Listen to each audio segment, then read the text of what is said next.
Storm chasing. Embarking on the ultimate adventure in pursuit of capturing the most electrifying, spectacular shows nature has to offer. Brace yourself for a journey like no other, and you'll learn firsthand how to track, follow, and witness the awe-inspiring power of our atmosphere. Let the wild ride begin.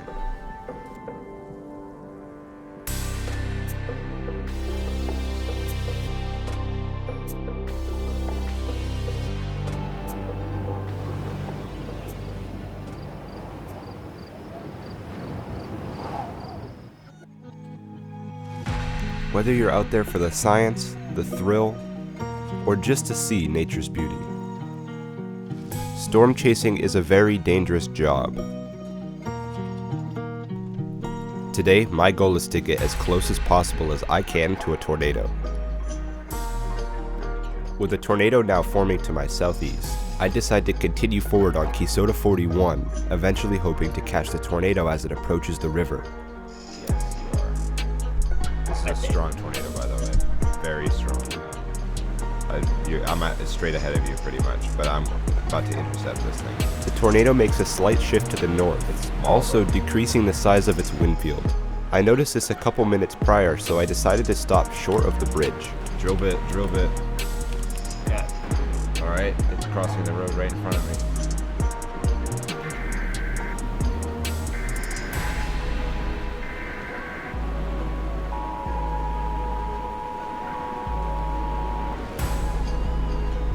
Oh, it knocked that tree down.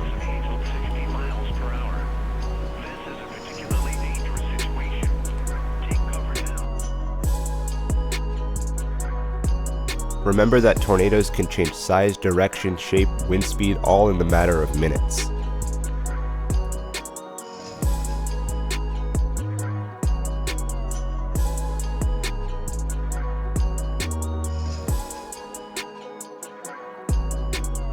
Power flash. There is. Very far. Shoot, I think I'm stuck. Traveling west on Kisota 41, the tornado begins to creep closer to the road.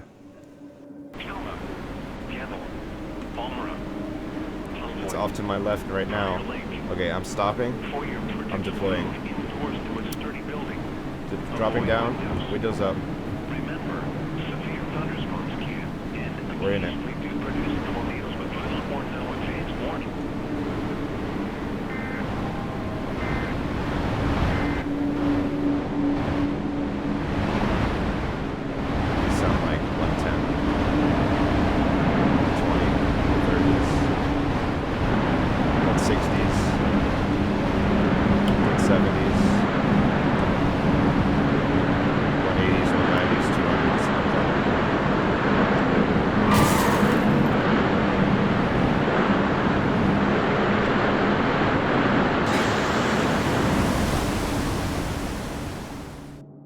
Looking back at our first chase example, we ask ourselves, what went wrong?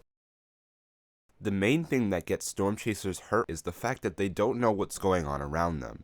This is called situational awareness. Having a complete understanding of the things happening around you at all times is a very important skill to have while you're on the field. Hold up, it seems like I knew what I was doing when I drove right into the tornado though.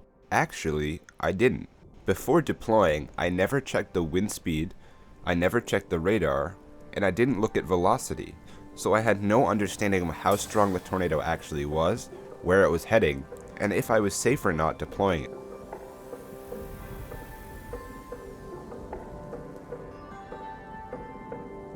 Here we are, sitting in front of a very strong supercell, heading straight for Hazleton.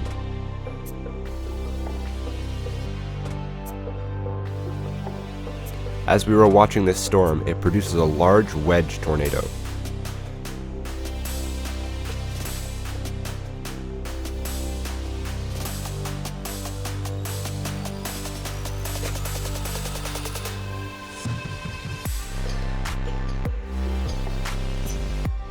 As the tornado begins to increase in intensity, we decide to take Kisota 15 north, planning to meet up with the tornado as it passes through the south side of Hazleton. Alright, it's time Modena County in north central Minnesota. A thunderstorm capable of producing 70 miles.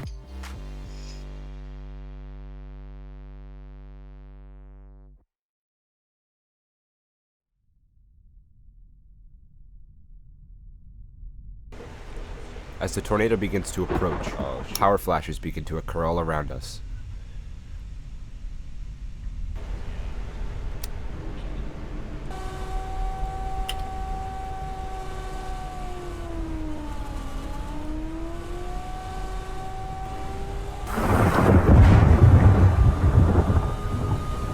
We just got struck by lightning.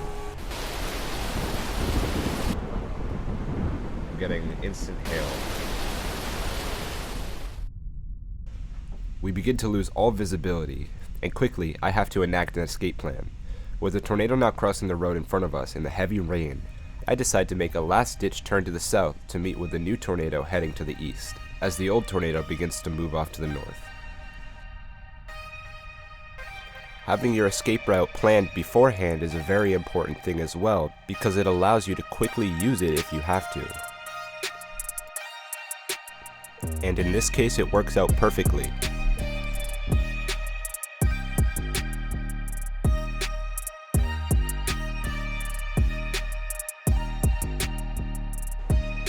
Nice. Alright, I was just getting some shots of the tornado as we were driving by.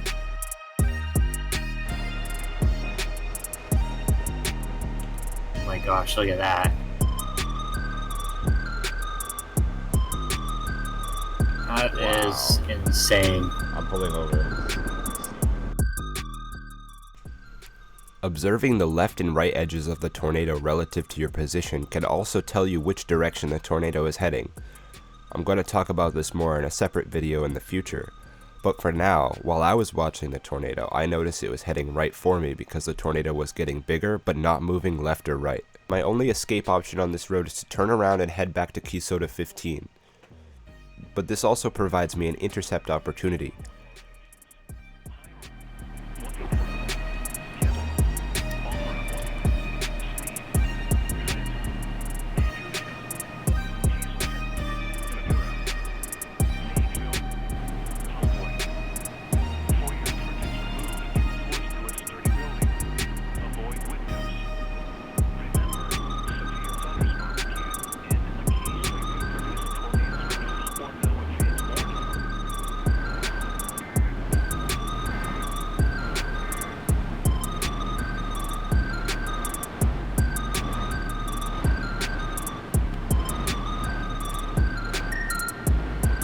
On the backside.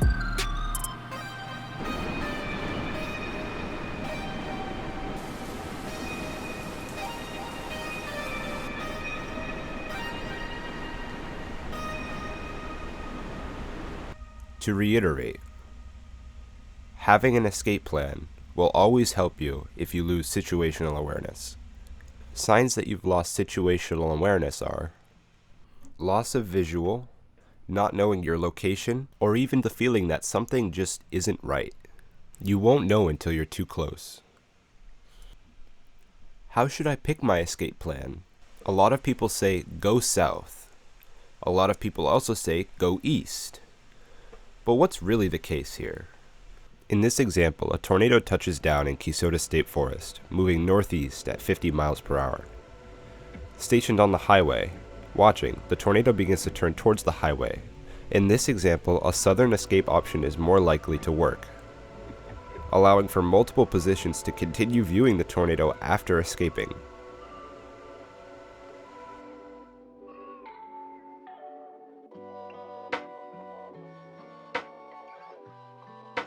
Let's rewind.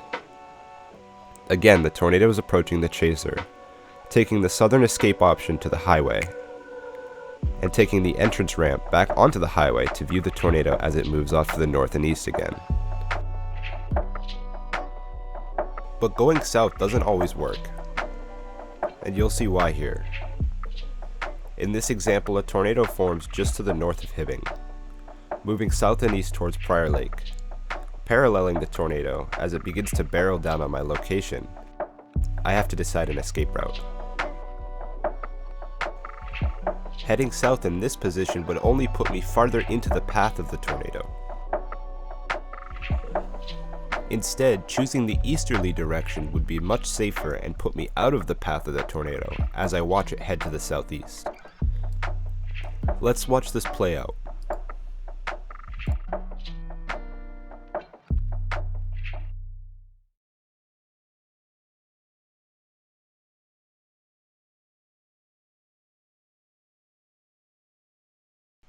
After choosing the eastern escape option, the chaser is able to get a beautiful view of the tornado as it continues southeast and begins to occlude.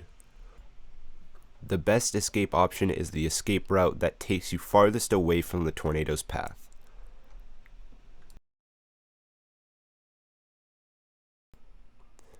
And with that, happy chasing.